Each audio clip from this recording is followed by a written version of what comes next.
Sumuko na ngayong gabi ang tatlong suspect sa pagpaslang sa isang TNVS driver. Pero matipid ang kanilang sagot sa tunay na nangyari at kung nasaan ang bangkay. At live mula sa Manila City Hall, nasa frontline na balitang yan, si Faith Del Mundo. Faith, anong update dyan? Yes, Bok, makalipas nga ang halos 2 buwan kung kailan naging laman ng balita. Ito na nga sumuko ang tatlong holdupper na pumatay sa TNVS driver. Ngayong gabi nga, iniharap ni Manila Mayor Isko Moreno ang mga sumukong suspect. Sila ay ang magkapatid na John Kevin at Jean Armin de Ocampo at isa pa nilang kasamahang si Justin Dalufu. Mga residente sila ng Tondo. Ayon sa mga suspect, noong May 18, sinadya nilang magpunta ng kasino para maghanap ng makukunan ng pera. Hanggang sa sumakay ang mga suspect sa binook na TNVS driver na si Raymond Cabrera. Nakuhanan pa sila ng CCTV sa labas ng isang establishmento sa Parañaque. Nagpahatid ang grupo sa Molina, Cavite. Sa gitna ng biyahe, hinold up at pinatay nila si Cabrera.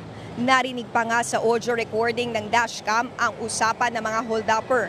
Muli nating pakinggan ang bahagi ng sensitibong recording.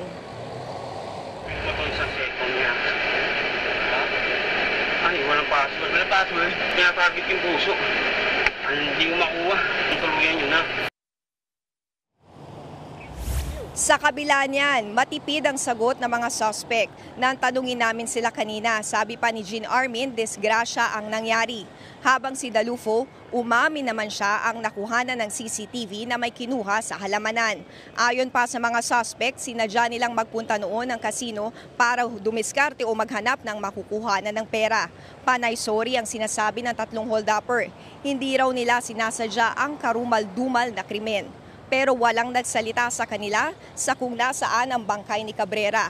Sa National Bureau of Investigation na raw nila isasalaysay ang buong pangyayari. Pakinggan natin ang mga pahayag ng tatlong suspect. Humingi ako ng tawad.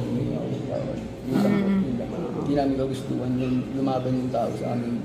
Sorry po. Paano lumaban, sir? Basta po, sa NBA na lang po. Sorry po. Disgrasya po ang lahat. Humingi po kami ng tawad.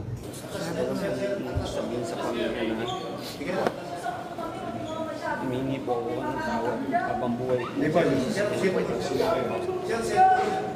Sila lang na rin po sila. Wala na rin choice.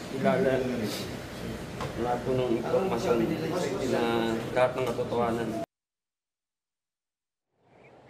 Patuloy naman ang ugdayan ng tanggapan ni Mayor Isko Moreno sa mga kaanak ng suspect at sa pamilya ng biktima. At sa mga oras na ito, na-turn over na nga sa National Bureau of Investigation ang tatlong suspect. Bok. Maraming salamat, Faith Del Mundo. Mga kapatid, Ed Lingaw po, maging maalam at may pakialam sa mga napapanahong balita sa ating bansa. Para sa mas malilimang pagtalakay at paghimay sa mga issue at headlines, mag-follow at mag-subscribe sa social media pages ng News 5.